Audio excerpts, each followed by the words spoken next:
Welcome to Backstage with Becca with special guest Natalie Ortega.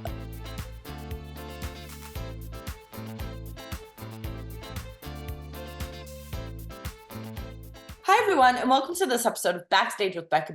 On this episode, she's a New York-based actor, writer, and comedian, originally from New Jersey, who can be seen in the 5th season of Search Party on HBO Max and the feature film Maybe I Do. She recently made her Broadway debut in Wicked, where she plays Nessarose. Please welcome Natalie Ortega. So, how are you? How have you been? It's been like an exciting year for you. Yeah. Your debut. And I know. It's been wild. Yeah. I've been in the show. This is, I think, I'm finishing my 8th week. It might be my 9th week. And then we have 3 weeks of rehearsal before that. So I truly am just like, feel like I blinked and it went from February to May. It's been so crazy. And the funny thing is I have not done theater since 2017. Oh my goodness. Being on this like theater schedule is so like such a whirlwind. Like we said, adulting, there's a lot of stuff to do. But it's been amazing. It's been like, I mean, Wicked is the dream, right? Yeah, it's like the bucket list item. It has been since I've been like a little kid. So it's really truly been a dream. And I'm from Jersey. So my family has been able to like come in a lot. It's been really special. That's amazing. I love that so much. Yeah, it's been really cute. Oh my goodness. Well, I'm gonna get more into Wicked later. Sure. But I want to start with, have you always known that you wanted to be a theater performer or an actress? And like, when was the moment that you started discovering that passion? That's a good question. I don't know if there was like one specific moment, but I know it was like, so my sister is older than me. And so she's like 5 years older than me. And she's also an actor. She's fantastic. But I remember being like 8 or 9 and seeing her do a school play. Must have been even younger than that, like 6 or 7, and being like, well, if she's doing it, I want to do it. Like I just thought she was so cool that I wanted to do what she was doing. And then I got to be in like the ensemble of a high school musical when I was like an elementary school student, and I was just like, oh, and this is where I'll live forever.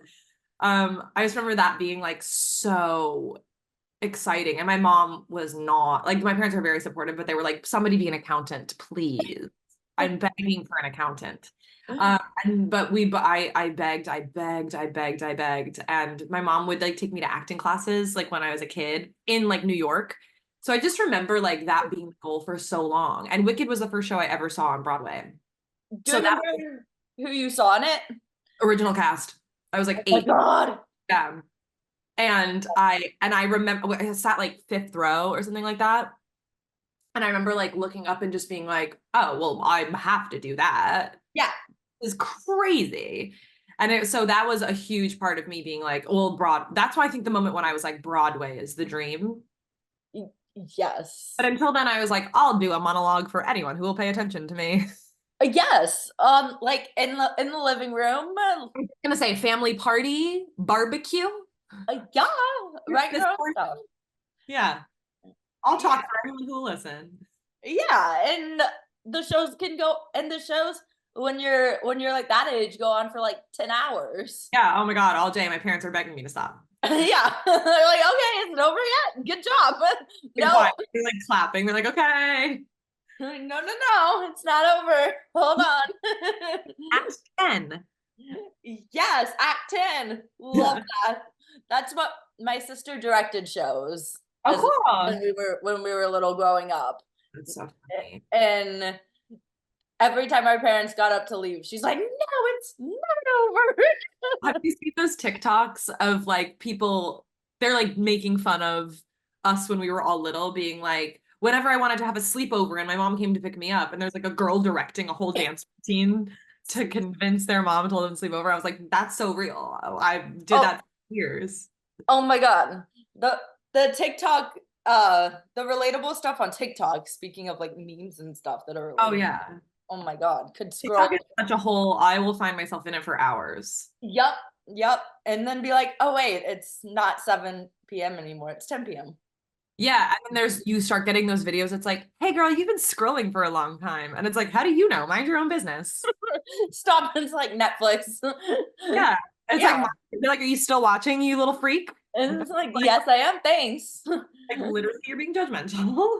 Yeah. Yelling at me. So growing up, Hmm. how did you work on becoming like a well-rounded performer and like study acting? Yeah, so I was like I call it a front of the class student, like a first row student, like my whole life in any capacity, in a math class, in an acting class, even gym, which I was bad at, like I was really trying, you know? Yes. But I think from the time I was little, like both of my parents, neither of my parents are performers. And my mom's like a business lady. I remember being like little and being like, my mom's a business lady. Like I thought it was the cool, and it is the coolest thing. Yes. I remember like really always, no matter what kind of class or learning situation I was in, I was like, well, I have to be the best at this.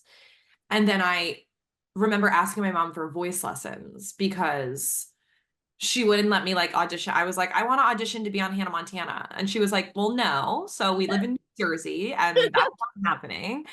So I was like, okay, well, can I take voice lessons? And she was like, okay, sure. And I remember taking voice lessons, and I will be real, and there's video evidence of this.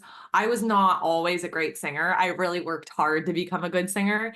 But when I was little in voice lessons, like even though I wasn't the best singer, I cared so much and I practiced every day. And I think that's really what like I had to sell my parents on this being something I want to do. And I think that's what really sold my parents is that they'd have to like yell at me to come to dinner because I'd be practicing voice or practicing guitar. I started playing guitar when I was like 13. And just like any kind of performative situation that someone could be like, hey, nice. I was like, I'll learn that. And so I think that's what really sold them on me, like wanting it and being serious. And so then my mom would take me to acting classes.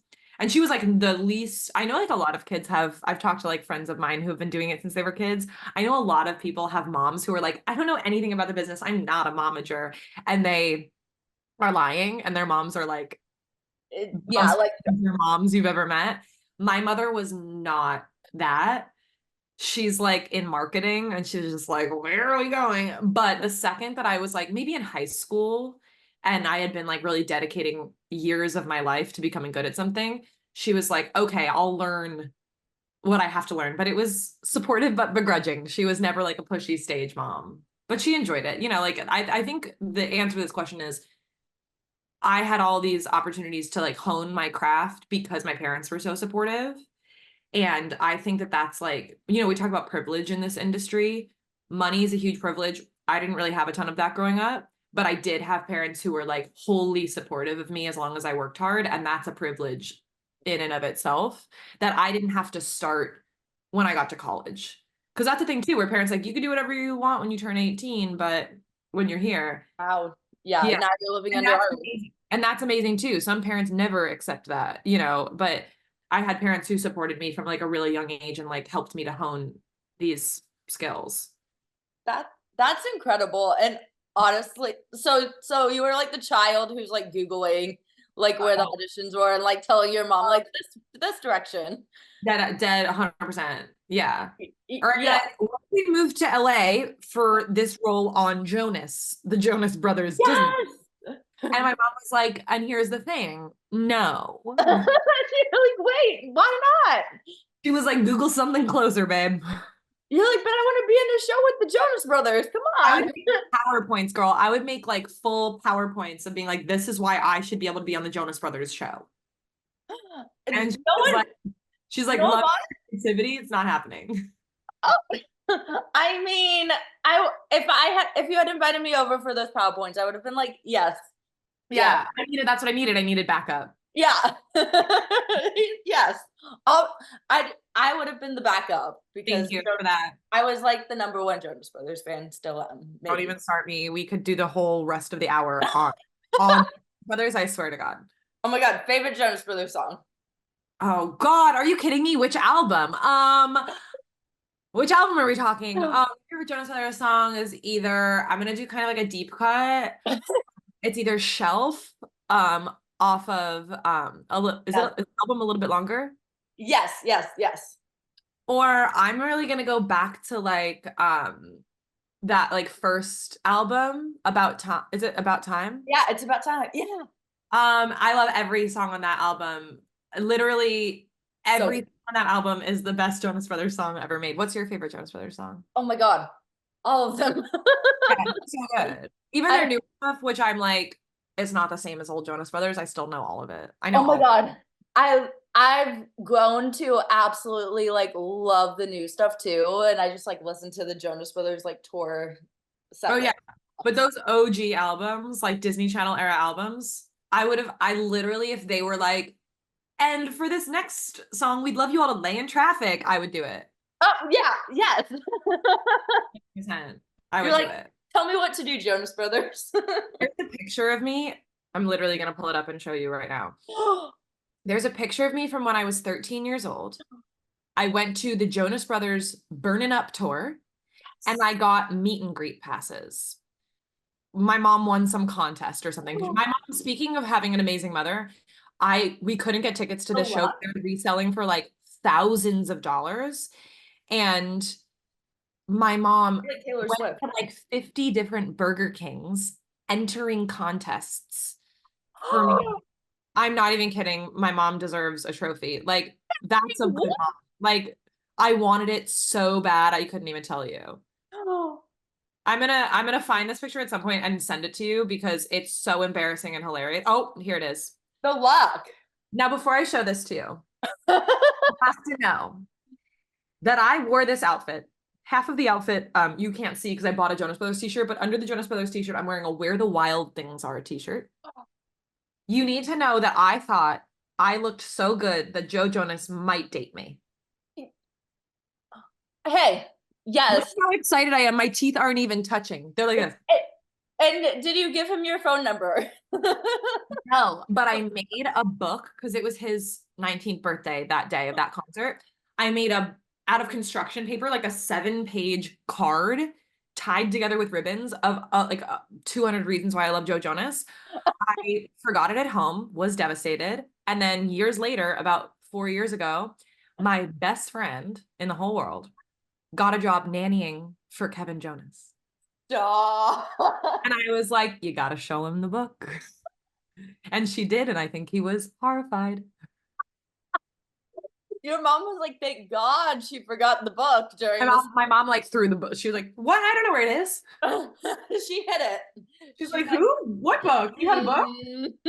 Nope, you're not taking this out. Yeah, no. She saved me. She really did. That's iconic. Yeah, thank you. Oh my God, love that. Thank you. So before I get into Wicked, I want to talk about regional theater because I feel like it's like regional theater is just as special as Broadway, honestly, in my opinion. I live in LA and I I feel just moved from LA. the theater in LA is just like so special. It is. It really is. Yeah. There's stuff going on there. Oh my God, there's so much going on here. So, what has your favorite regional theater show been to be in? So I did my first professional job out of college I did a production of In the Heights at the Hangar Theater in Ithaca. Oh my God. And it's just so special looking back on it. Because that's such a special show and I just feel so grateful to have been able to be a part of it. But so many of my cast, this was in 2016, so many of my castmates from that show have these massive careers now. And it's just so like funny to look back and be like, and so many of them I'm still so close with. Like my friend Austin Scott, who played my Benny, is now in Yes. and he was Hamilton for years, and he's was in Girl from the North Country. Josh Andres Rivera from Yep. Games, and he was Graffiti Pete.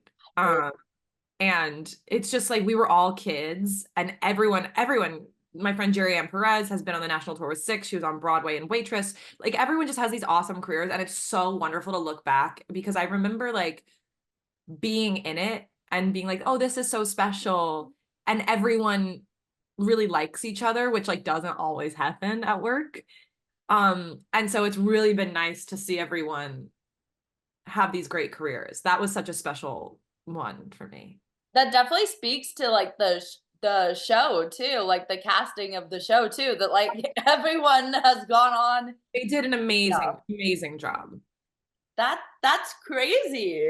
So like it's like the whole like you just like mentioned like five people who have like gone on to Oh yeah. to be like Oh, on these national tours. and there are more in that cast who have and continue to. It's everyone's so impressive and Just huge. Yeah, that's amazing. So why do you think regional theater is like so important to get involved in? oh my gosh. Well, first of all, and I say this with love and understanding of the institution, is that Broadway isn't super accessible for most people. A, because it's only in one spot.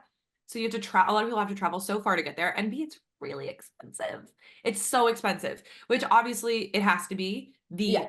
The taxes and rent people have to pay on those theaters to exist in those theaters is astronomical. You know, Same. I'm mad about Broadway prices. Like, that's New York, babe. Like I hate it and I wish Broadway was more accessible. And I think a lot of shows do their best to do rush tickets or like whatever. But I think that both regional theater and national tours, but especially regional theater, because I think it's more accessible financially, is so important because, you know, I grew up in New Jersey going to see Broadway shows or going to see off-Broadway shows. And I had such access to that. And so many like young, talented, inspired people have to watch on TikTok, which is like not the way to absorb theater. I think it's great and horrible. We can get into bootlegs if you want to get into bootlegs, but I think the accessibility to like high caliber, because regional theater, like there are people who are working on Broadway and doing regional theater. Like this is high caliber, really well done theater in places that don't have direct access to Broadway. And I think that that's so important. And from the actor's perspective, I think it's important to remind ourselves every now and then that New York is not the end all be all, that there's great stuff happening in other places. It takes like the pressure off of the actor, I think, for me at least. I think you see like I think also like you kind of get to based on what you said about the Ithaca production of In the Heights, you get to build a community and you Absolutely. never know where those relationships will like take you and Exactly. like how long those will last and those will probably last forever. Yeah, exactly.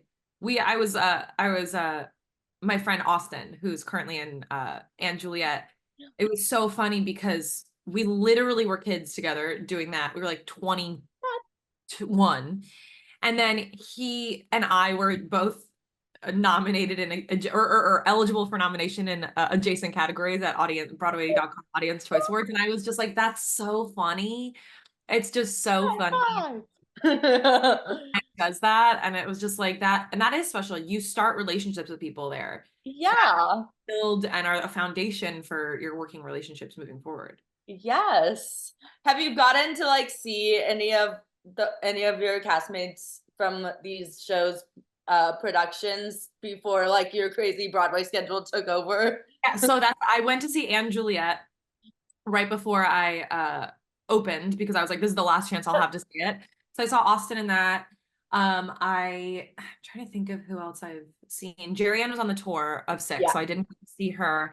But yeah, seeing Austin I go to see Austin in almost everything. I didn't get to see Girl from the North Country because I was living in LA, but that was really special. It's also always so weird seeing someone you know in something. I felt the same way when I like watched West Side Story and Oh my Josh, God.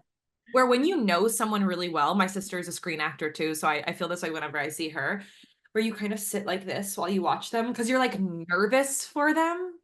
Not like they're not a working professional. Like they're not like a working professional, it's fine, but you're like nervous for them to perform. And then they're always fantastic. You know what I mean? They're Oh, it's always perfect. amazing. So I got to see Anne Juliet. What else did I get to see? I don't know if I saw anything else. I mean, that big, like seeing West Side Story on the big screen and seeing your friend on That there, was crazy. like I was insane. yelling in the theater. As you should. Yelling. Yeah. No, totally A yelling. supportive friend. Yeah. People are like, is she okay? And you're like, no. They're like, it's the opening credits. I was like, yeah. Yeah. Like, no, I'm not okay, thanks. It's very, very crazy. So we were talking about how Wicked is like a bucket list for Mhm. every performer. So you are currently Nessarose I am. and Wicked on Broadway, which like you must have to pinch yourself every day Truly. going into that theater. What was your audition process like for That's Wicked? a great question. So when I was living in New York, I moved to LA in October on Halloween 2022 Ooh. and came back here just over a year later to do Wicked. So when I was in New York, I was in New York for 10 years before that. I had taped for Wicked probably like 3 times, never got called in for like a in-person callback. But I think that's pretty normal for the show. Yeah. You take a bunch before you get in. And I was like about to move to LA, and they called my agents and were like, "Hey, will she come in this week in LA for an in-person callback?" And I was thinking like, I'm moving to LA in 2 weeks. I'm not going to make 2 trips. You know what I'm saying? Like, and I've been auditioning for this for so long and just like Broadway for so long that I'm making the decision to move on. I've made the decision to move. I'm going to move on. So I respectfully declined Okay. Yeah. just because it didn't work out timing wise. And I was like, I'm going to drive myself crazy. I'm going to put so much on it. I Definitely. already spent so much money to move all my stuff. Like, I was like, it's not the right timing. Cross And country. so I went to LA and they asked me if I would tape for Glinda. And I was like, let me be real, baddies. You will never see me again. You hear me sing that part. It's just not, some roles aren't for us. You know what I'm saying? Some roles are not our cup of tea. You Uh, should know. but like respectfully, I don't want to say no twice in a row. You're not going to like the tape I send. So I have to say no. And I thought that that would be the last I ever heard from them because I had said no twice, which was, very sad for me. But I had to, I think a powerful move as an actor, not even a move, but a powerful thing you can do for yourself as an actor is say, that's not going to put me in the best light. Yeah. I'm not going to be setting myself up for success to be doing that. And so I said no. And then during the actor's strike, the Screen Actors Strike, they asked me to tape again for Nessa. And I was like, for sure, I got Yes. going on. And and also I would anyway. And I got called in for that one. And so then I went in for my first in-person callback in LA. And it was a pretty uh interesting callback. I sang the song like 9 or 10 times, I which love I think is a normal thing for Wicked because they're trying to like see how your stamina is. They're trying to, Yes. I'd never been in a callback like that. And so I was like, they hate me. Like I couldn't do what they were asking. Like, so I left being just like kind of confused. And I was like, well, okay. A lot. And I got called back to come back in one more time. And that I felt differently. That I could tell we were really vibing. I didn't know if I was going to get it or not, but I was like, it was a good callback. Like I left being like, and we all had a good time there. And then I waited like a month and a half. I waited a month and a half to find out. I kind of left that audition, and I'm pretty hard on myself. I left that audition being like, I think I got that job. And then I didn't hear for a month and a half, so that confidence waned really quickly. But when you know, you know, I That is feel like. true. That is true. But yeah, the waiting period is just like, well, maybe not. Yeah. Oh, maybe they actually hated me. Maybe I remembered this incorrectly. Yes, then you start like it's like the self-doubt comes in Yeah. and you're like, wait, what did I do and what did I do wrong? Yeah, exactly. Where you're like, did I remember that whole situation opposite? Yes. Did they tell me that they hated me? I forget. Maybe they did. But no, they did not. So when they called you and told you that you were gonna be Nessarose on Broadway, what was your reaction? I was at that point so drained of emotion because I was just like waiting to hear.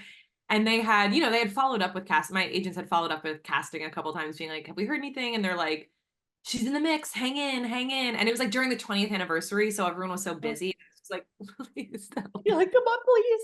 By the time I found out, it was just like, So I got a phone call when I landed. I was going to visit like my family, and I got a phone call on the plane, like as I was getting off the airplane.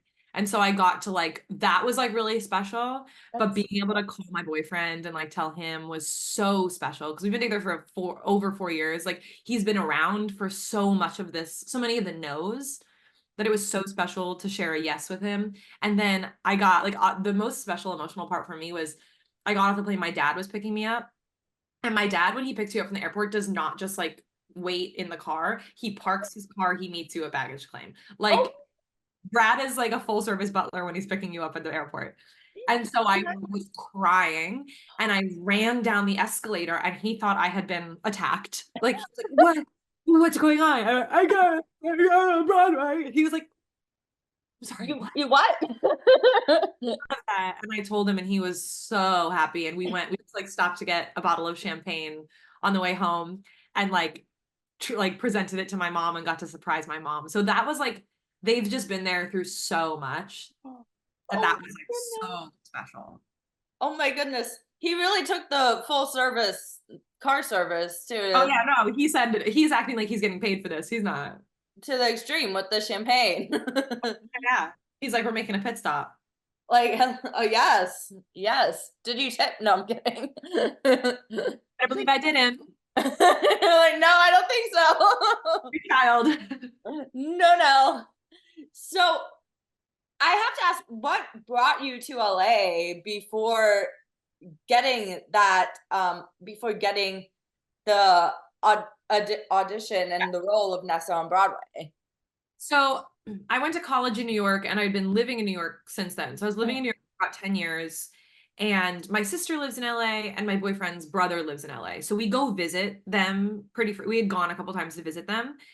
And um from the time I was in college, I knew I wanted to go to LA.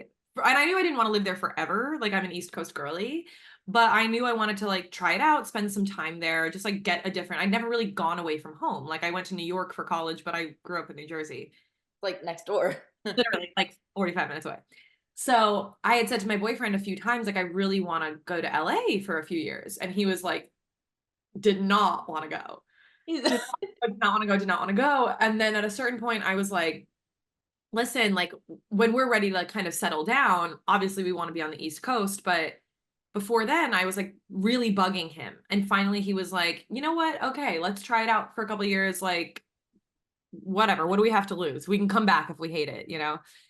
And we moved into the same building as his brother, which was so fun. My sister lived literally in the neighborhood next to us. Oh my God, parties all the time. Yeah, it was perfect. And actually LA ended up being like so much better than I thought it was going to be. Um, I love it. People are always like, LA sucks and New York is great. And here's the thing is, I'll be real. And I can write a thesis about this. New York is a better city. The food is better. There's spontaneity in New York that does not exist in LA. And there's a romance to New York that can never be replicated in LA. That being said, the quality of life you have in LA, Yes.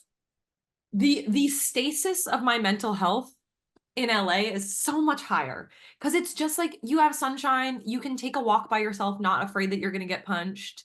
It's just like it smells better. It smells like there are trees.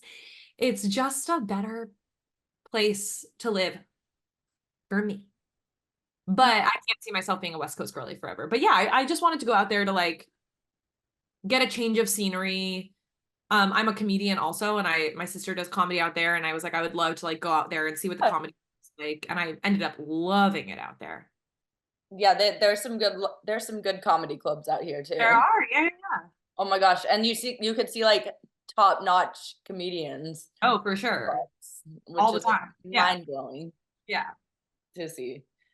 So I feel like your audition process for Wicked over the years kind of like proves that there's that right time that sure. kind of like clicks, Mhm. and the casting people are like, okay, well, she'd be great in this cast with this mix of people. And also like I think if I had gone the year before when they were like, can she come in the room for Nessa?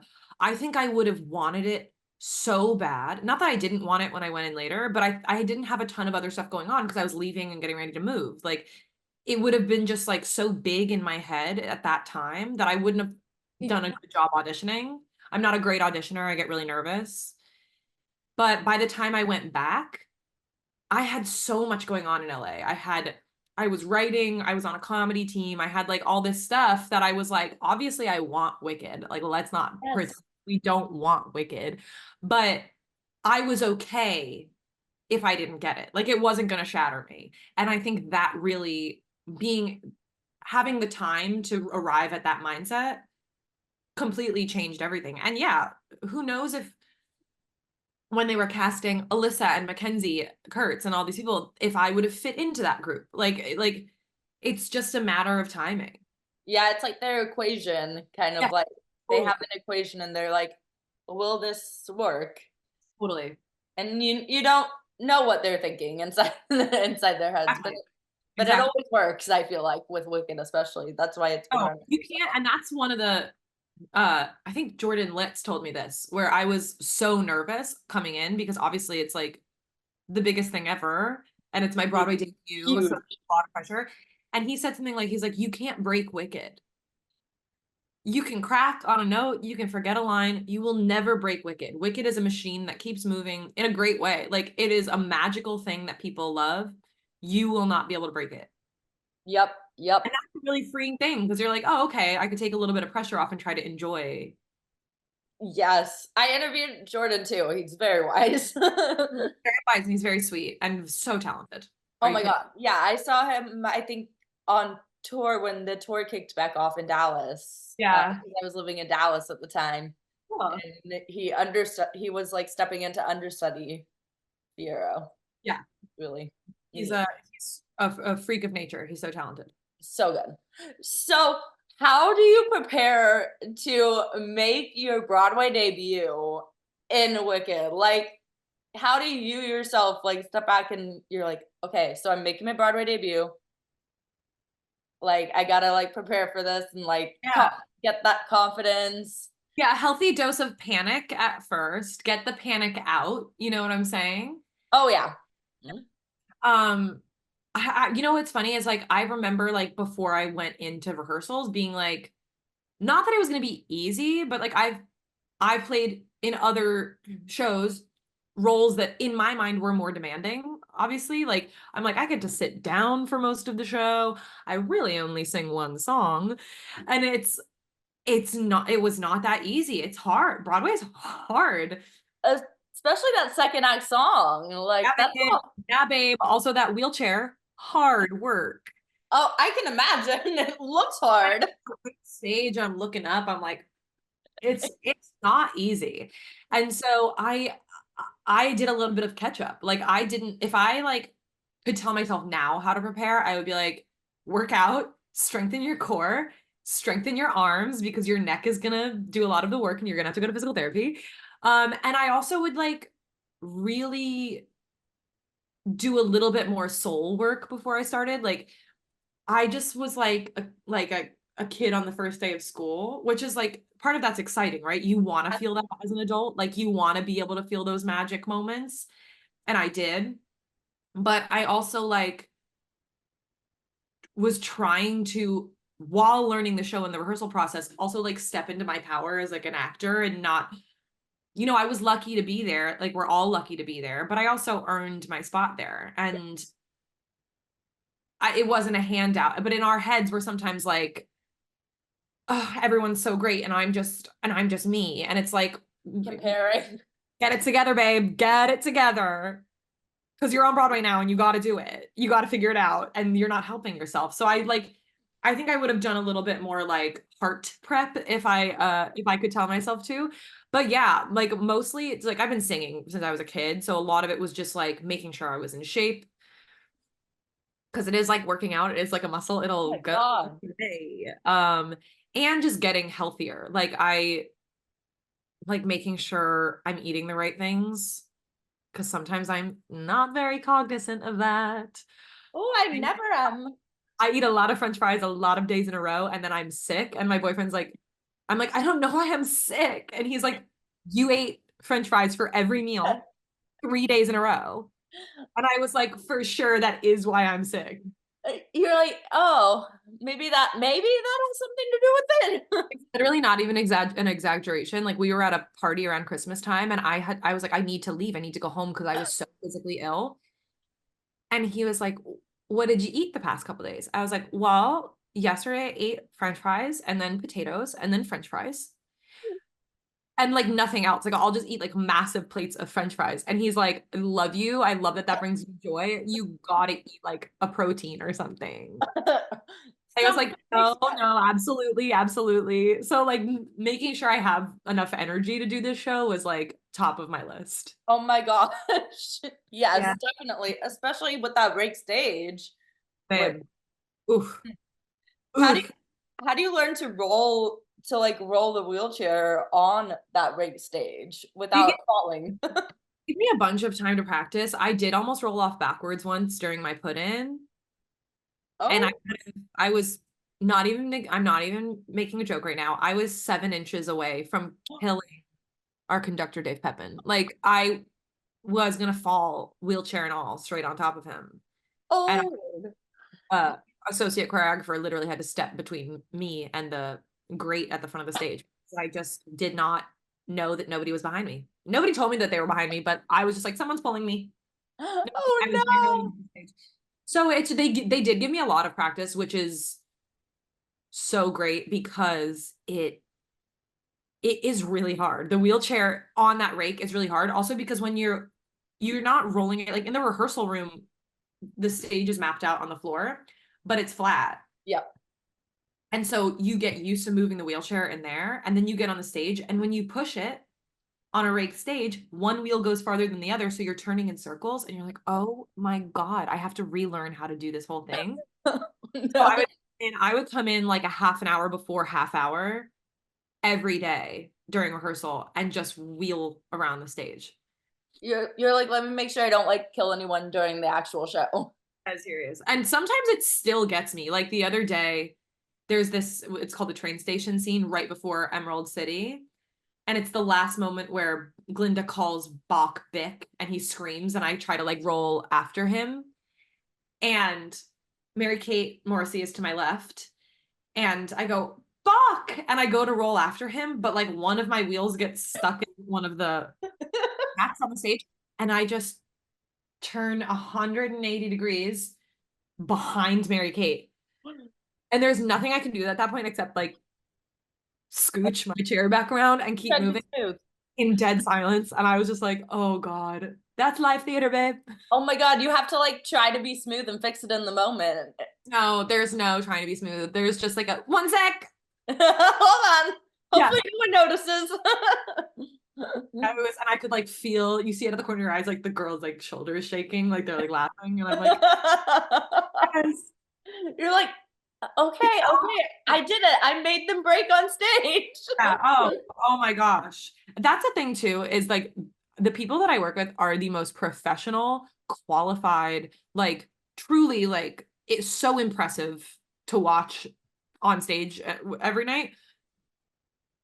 And even the most professional people break, babe. Yep. Yep. It's very fun. It's you do the same show every day. So when like little things out of the ordinary happen, they really do take you because you're so used to the show that you're doing. That's what makes live theater fun though, is like, I also think the audience likes that when they can tell that they're catching something that wasn't supposed to happen. yes. And that's why you also have people in the audience who are there for like their 200th time to see Wicked because Yeah. they love seeing like the little stuff that happens that doesn't normally happen. Yeah, And exactly. hearing different takes on each character. Yes. I think that that's what's fun too, because also like with this show, like you in the rehearsal process, they tell you like, obviously we want you to like act it genuinely, but you also want to honor the stuff that's been set in stone by the actors that have come before you. So it is like a balance of like honoring their performance that kind of has become iconic for whatever role you're playing and also bringing yourself to it. So that's been really fun. And it's also fun, like when a standby goes on and now I'm like acting, like there was a week of time where I had 4 Elphabas, like a 6-show span. So we had Mary Kate, and then I had Lissa de Guzman, who is her Yes. standby. Lissa's amazing. She's my dressing. I Oh, had Emily Rogers, who's also amazing, who is the understudy. So Lissa and MK were both sick. So Emily Rogers came in. And then in an emergency cover situation, everyone was getting sick. The next day, Talia Suskauer came back. that's So amazing. 4 alphabets in literally like a 5-day span.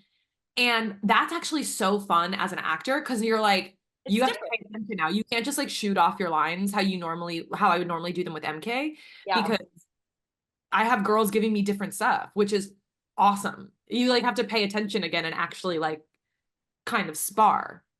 It's fresh and new every Yeah, night when fun. that happens. Yeah. I wonder if there was anyone who came to all 4 shows Can that you week. imagine? Oh my God. It That, wouldn't it wouldn't shock me. yeah, a marathon. A Yeah, marathon. because I feel like that's what theater audiences live for, is stuff like that happening. Yeah. Oh my God. I mean, that's what's so cool too. And you know what's so funny is when I grew up going to Broadway, and you go to a show, like I know a bunch of people are coming and really want to see Mary Kate, as they should. She's fantastic and has been circling this role, this principal track for years. Like, Mama deserves it. She's so fantastic. And Yes. people come because they want to see her. And I know from being a kid that went to see theater, getting that little insert that says, instead of Mary Kate, you're going to get Lissa or Emily or Talia, sometimes that's disappointing. And those girls know that. Those girls have to go on stage No one. knowing that somebody in that room is probably disappointed that they're there. And then they still give the caliber, all 4 of them. Like I sat there like this. Like all 4 of them, like doing superhero stuff for people who don't always understand how amazing it is that they can do that. Yep. Especially someone like Emily. Emily Rogers, who's the understudy. I'm so impressed by, like when she went on and was flawless. She only goes on if Lissa isn't there to go on. Like it goes standby then understudy. And to do that role in my, like if it were me, I would need to be singing it all the time to get it. Like the fact that Emily goes on infrequently and then can pull that out of the bag the way she does is truly like, I want to stand on stage and be like, do you see what she's doing? Do it. It's so impressive to me. And I'm not just saying that. It's literally like I'll watch them and just be like, I truly Mind blown. could never. Mind blown. And as the understudy, she's in the ensemble. Yes. Like the amount of work that it's so impressive to me. Yeah. No, that's insane. So how do you put your own spin on Nessarose, speaking of live theater audiences and Yeah. like people coming back to see Wicked 100, 200 times? Yeah. That's a very good question. You know what? I think during the rehearsal process, especially, like I can't know this because I was not behind the table when I was auditioning, but I really do think that, they auditioned me in LA. I have more TV on my resume than I do theater. And I think that they hired me because I'm an actor. Like, I think that I also think that we really vibed on that part of the audition. So I did know, like, I went in there confident that they trusted me as an actor. And so I just was like, I'm going to make choices and let them say yes or no, right? So I I had seen Wicked a bunch of times, with a bunch of different Nessas, and Nessa was always my dream role. I always wanted to play her. I loved her. She's so three-dimensional. It's like such I love her arc. I just think that as an actor, that's so fun. You are playing almost 2 completely different characters. Yep. between act one and act two, and to have to bridge that gap and justify it. I mean, the writing does most of it. I just always loved her. And it was just like a really warm audition rehearsal room, and some things I brought didn't work and some things did. And so it was a matter of like working with Lisa, our director, and our, dance captains and our stage manager to be like, okay, well, what parts of this are like really important to me and what parts are really important to them? And also some things, like once I got on the stage and you're running, especially that act two scene, I'm yelling and standing up and running around for 5 minutes before I sing, really the only singing I get in the whole show.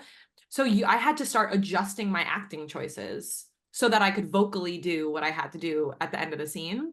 So it was just kind of like a workshop of like what physically is feasible, and then like what, and also I will say what was so special about this rehearsal process is normally when you're replacing in a Broadway show, like you're replacing a character, you only rehearse with the dance captains, you only rehearse with the stage manager.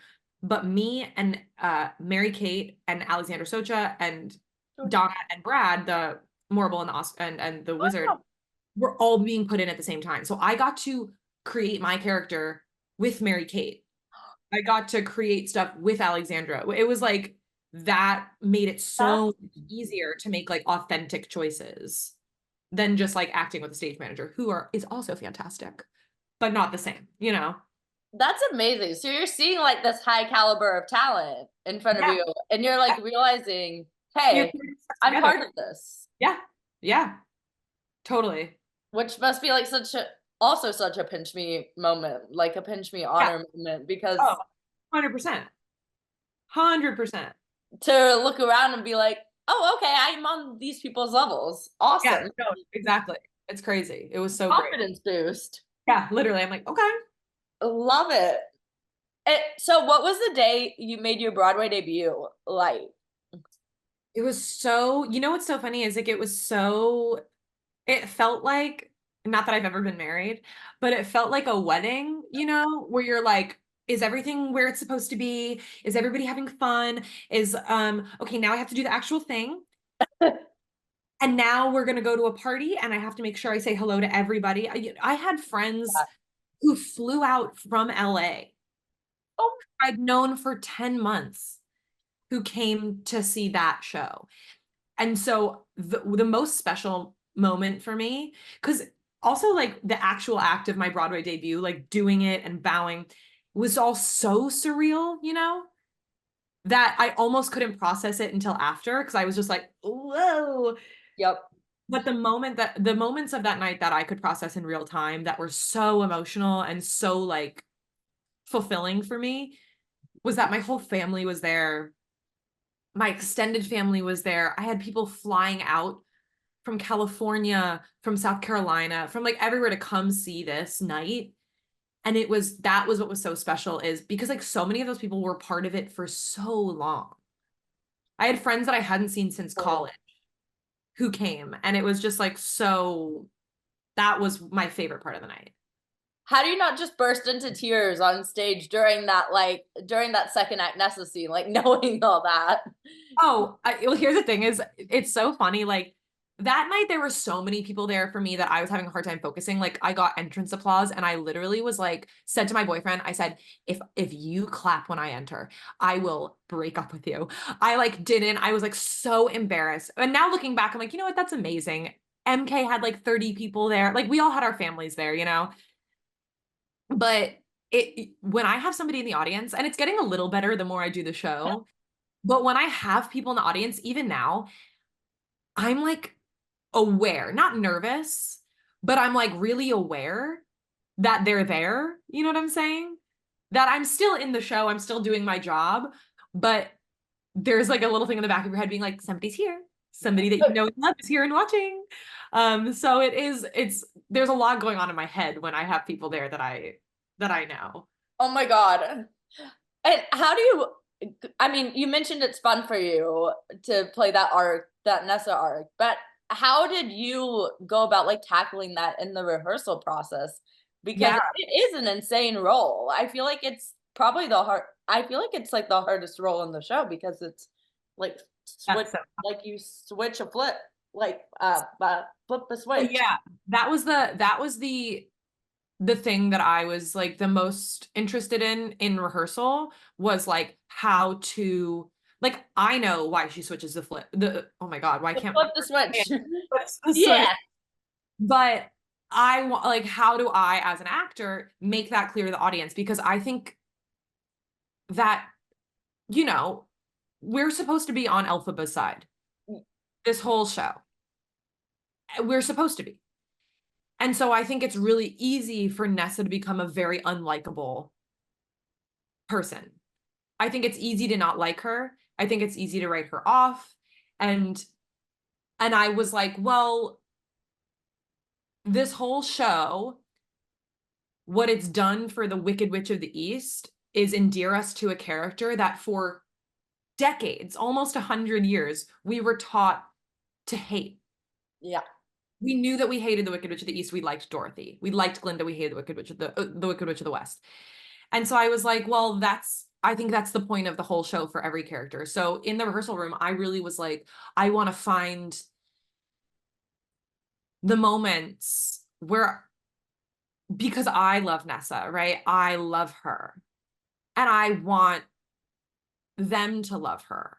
And so for me, it was like finding the moments that endear her to Bach, to her sister, to the audience. And I think a lot of that is like in her first moments with Bach. Those are really important because she just is a girl who like has Love. always been sheltered, has always been othered, has always been on the outside of things. And for the first time, the attention that she so desperately wants, she's getting. And that means everything to her. And so then when it's ruined by her sister, when she comes in that big stupid hat and everyone's making fun of her, when her sister abandons her and Bach tries to abandon her, and it's just like, she's not a bad girl. She's just like, she never had a chance, you know? I really was like, I want people to understand that. So I really wanted to do, I think that focusing on that earlier stuff, like her just wanting to fit in, her just wanting to be normal and under the radar and have a normal experience. I think really leaning into that and finding the truth of that makes it a little easier to understand why she is so hardened by losing all of that. Yep. So Yeah. that was the big thing for me. Yeah. I mean, so you just like kind of like, it's important in Act One to make people like Yeah. love her and understand Yeah. her. And then when Act Two comes around, they're like, oh, this is like so sad for her. Yeah. And does she make the best choices? No, honey, she does not. She passes a bunch of laws to make her boyfriend her slave. And that is not evolved of her. It's not very evolved of her. But she doesn't know any better. She's hurt. She's hurt people, hurt people. Yeah, she's as you said. On the side, I want them to at least understand. Like, Yeah. she's been so cuckoo for Cocoa Puffs. You No, know? no, but like as you said, she's sheltered. Yeah, she even as an adult, even as the governor of Munchkinland, she's a child. She Yeah. is stunted in childhood. She never had normal interactions as a kid. And then by the time she went off to university, she was never treated like an equal or like an adult or like a part of it. And so I think that she was just kind of stunted in this childlike way of handling things. Yes, definitely. Definitely. So Wicked is a show that has been open since 2003. What do you think makes the show as successful as it is? Because I don't see it closing anytime soon. Oh God, knock on wood. No, this is a great question, and I love this question because I think there are several answers. I think one is that it is so obviously, or I hope, an allegory for race relations, classism, like every sort of like othering you can do of a person or a group of people. And so I think, unfortunately, the way society has been, and unfortunately will probably continue to be in some way or another, this really speaks to the opposite of that and the possibilities that open up when we don't other people and we invite people in and celebrate the power that is being different. And I think that that's just such a universal, timeless thing that people need to hear. Like, you need to remind yourself, like, oh, yeah, there's power in being different, and there's power in like extending your hand to someone who's wonderful in a different way. And I also think that, like, in the past 20 years, people have only been more and more and more hungry for women's stories. And this is just such a story of like, you could not pick two more different characters than Glinda and Elphaba. They're just such different women.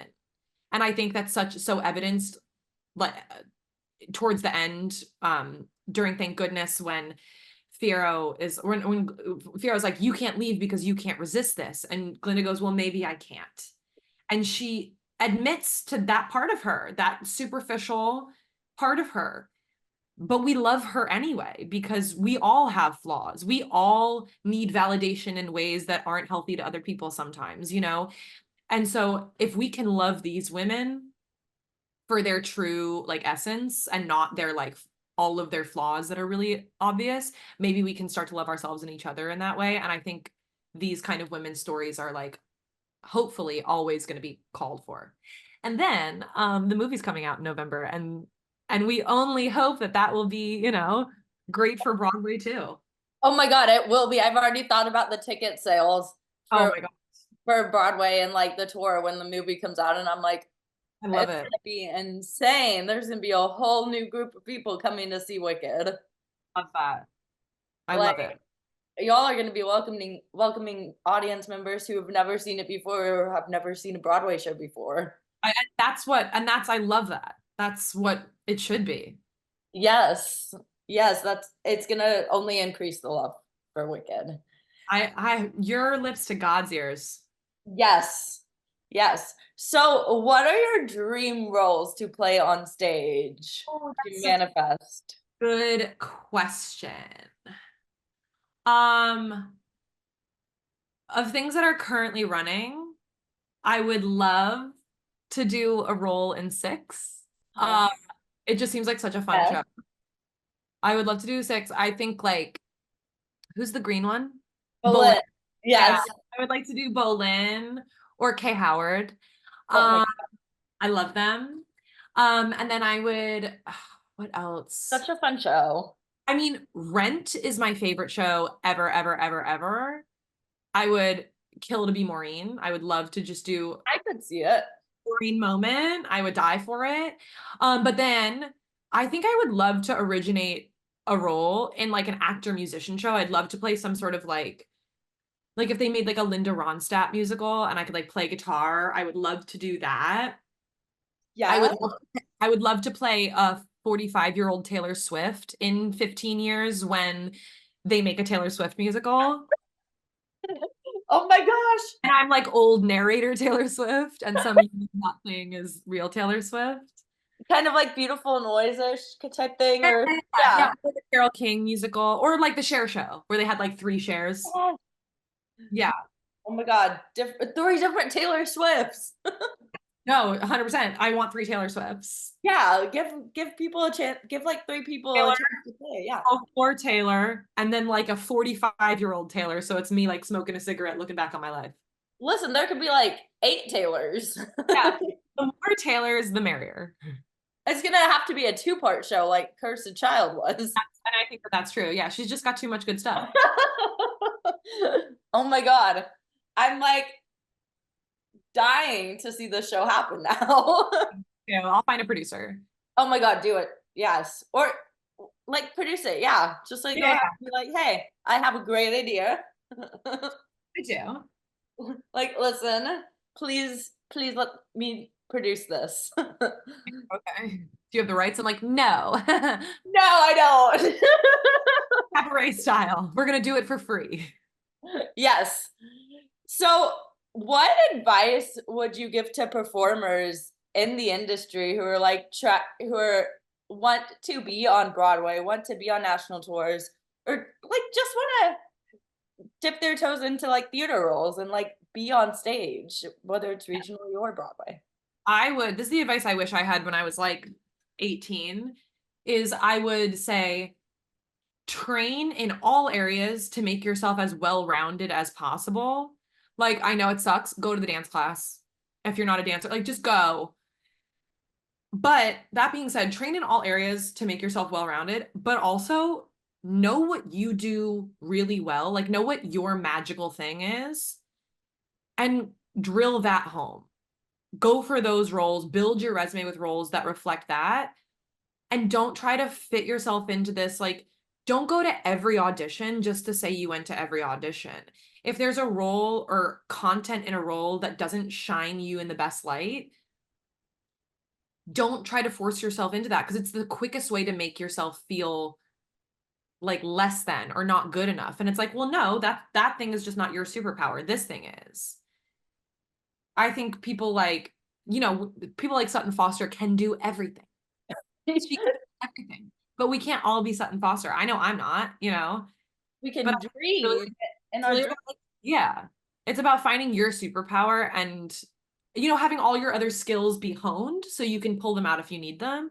But really just like finding the thing that makes you feel really empowered and really good and going for that.